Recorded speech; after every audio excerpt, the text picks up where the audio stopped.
Carl Wilson. Welcome to Rochester, New York. Thank you, Dan. We're very pleased to have you come through here. Of course, our listeners in The Glory That Was Grease and WVOR are very familiar with the Wilson brothers and the Beach Boys. I think that, you've got Elvis Presley and Chuck Berry, and the Beach Boys are America and American music. And you are a part of that history very much and continue to be so. Well, it's been, needless to say, it's been quite a experience for me. Kind of a mind blower to, grow up and love that music, and then to be part of it, and then to have us inspire a whole new, set of music. It's been really quite a great experience. Definitely leading the pack for many years, and I think that the Beach Boys music, as much as anybody else's, the American music has been Beach Boy, and we think, it's summer now, and we think of the Beach Boys as summertime music, although the hits were all year round. Yeah, it's a great thing. It's even the tunes. The Beach Boys don't have a current record out at this time, but every summer, our music goes back on the radio. That's right. Which is really neat. Well, we play your music all year round, and we continue to play the recent things, Lady Linda and Going On, and things of that sort, and our listeners enjoy it very much. Great. I think that you have continued to try for new things, where this is where you have left the Beach Boys for a period. You're on a leave of absence. Yeah, I'm on a leave now. I want to create new music and put some more positive energy back into it. And the guys are into doing the show, and that's really kind of all they want to do at this time. And so I'm gonna concentrate on writing and performing and learning how to sing better and exercise that muscle. It's the same principle as somebody who works out or somebody who studies. The more you do that thing, the better you can do it. That's right. Real simple. Just recently, the Beach Boys came through Rochester, and it was quite evident that although the crowd might have been pleased by hearing a lot of the old tunes, there was nothing new, and the vocals were not very strong, which was quite surprising. Bruce Johnson was with him too, and I thought that he would be able to pick up a little of the slack, but it wasn't so. Yeah. Well, after seeing that, my main comment after seeing that July 5th thing from Long Beach was that a rehearsal would really help. It's just because we all know how to sing. Everybody knows the songs and how to play them and do them. It's just a matter of rehearsing them and refocusing on what the proper parts are, the correct parts rather. A really amazing thing happens when you do a live show, when people are really familiar with your music and have heard it many, many times. When you're performing that song, as they hear it, their minds correct it. That's right. It's really a phenomenon. A show in person is, if you're there, you think it was the best thing that you ever heard, and you might hear a tape back of that someday and wonder, you'd say, gee, that wasn't the music that they were playing tonight. They were much better than that. Yes. But, I think that the people who did see the show here in Rochester enjoyed it. If they were Beach Boys fans, they heard a lot of the oldies. The critics, of course, cut it down a little bit because there wasn't anything new, and they're looking more at the way the result of the show came out. But I know that people enjoyed it here in Rochester. It's just that it could be much better.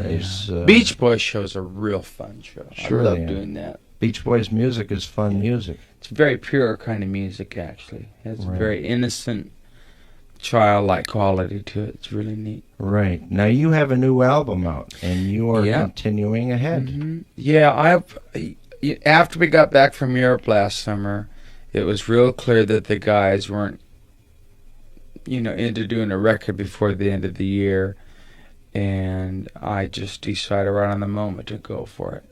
and to make a record. What And does it he was a have? little bit shaky at first. I felt a little bit funny about working with so-called strangers before I did it, because I've always worked with my family. Mhm. But that all just kind of dissolved right in the process of making the music. But even in this album, the family continues because there are some ballads in there that are very much along the lines of the Beach Boy music. Yeah, Heaven, I think, is the most Beach Boy sounding. Right. Currently one with the harmonies. doing well for you, too. Yeah, that's great. Right, and you've collaborated on all the tunes with Myrna Smith. That's right. Myrna wrote the lyrics to all the songs and some melody also. She's great to work with. She has the ability to be real on target with the lyrics. They really apply. That's great. Yeah. Very good. Now tell me a little bit, going back into the earlier 70s, tell me about Carl and the Passions. How did that album come about? Well, the title came, Brian told somebody one time in an interview that we had a group called Carl and the Passions, which is totally untrue. It was just a joke. Brian was just putting somebody on, and it's just it seemed like a real silly title, and so for lack of a title, that's what the album was called. I see. Yeah. I always wondered about that title. About the time I had to fill in for his friend in high school, because his friend chickened out, and so I had to learn to do the background part. I was the only really little child in the group, and they were all, I was 5 years. They were just in high school. Is that right? Yeah. That's amazing. Yeah. That's back in the old Kenny and the Cadets day. Way Before, pre-Kenny and the Cadets. Oh, really? Yeah. Yeah. Do you the have any Pendletons? Kenny and How the about Cadets that? records? I have Barbie. I guess it's the only one. Yeah. Yeah. Wow. That's Brian, my mom, and me. Is that really? Uh-huh. Now we heard there was a next door neighbor, some next door neighbor, and Al on that one too. Is that true? Well, or? David Marks could have been on it. He lived No, he across the street. didn't mention David Marks, who would have been a logical one, but Yeah. somebody Whittington or somebody like that. Oh, Bob, maybe? No, Whittington. I don't connect with that. Yeah. Yeah. I can't quite remember the name. It's been a while since I checked that. But no, I remember doing a little research, and we wondered who it was, and we understood it was your mom, which is kind of interesting. That's kind of neat. So fun. Brian was always creating back in those Always, days. yeah. He was really quite amazing. Even at 12, he made very complicated, complex vocal arrangements. Mm-hmm. Did you have came naturally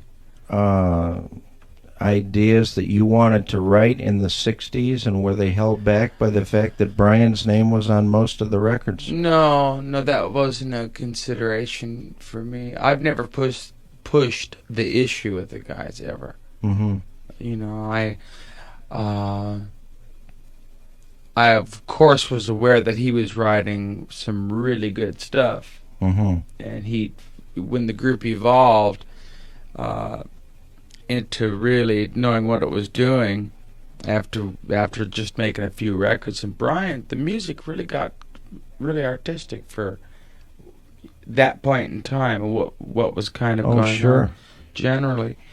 No, I just knew that a tune was going to come when it was going to come. I never pushed it. I never effort in songwriting. The music, you can just listen to your own records. You go from Surfin' to Surfin' Safari to Surfin' USA to You're So Good to Me, and you keep going further and further.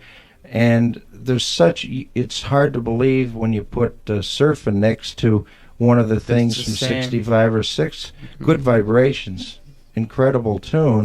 And then it got even better. I felt that some of the things like Wild Honey and Darlin' were great too, and yet they didn't get received as well. Well, yeah, I think a couple of our favorite albums are Sunflower, which didn't really go anywhere. I don't think on a big scale. really fine album, and Surf's Up. Incredible album. Yeah, good work. But not as received, I guess, because people were still looking for that same Beach Boys sound and didn't want the Beach Boys to create. That's the only thing I can think. Well, I think that the spirit was different in that. I mean, there's energy on it, but I think it's a different. It's not the same kind of spirit that's on the earlier stuff. Mm-hmm. It's just different. Some great tunes, though. Throughout the years, the Beach Boys have been known for their great tunes, and you continue to go forward as a solo. Hopefully, you will. That reminds me, it was a wish of Jim Guercio and myself during the recording of this album that we'd encourage the guys back into the studio. I hope you do. Yeah, and I wanted to. I hope we do too. Because we know that those minds collectively are just amazing, and I'd like to see it continue through the 80s and the 90s. Well, gosh, thanks. Why not? Thank you very much for coming by, Carl. Thank you, Dan. Appreciate it.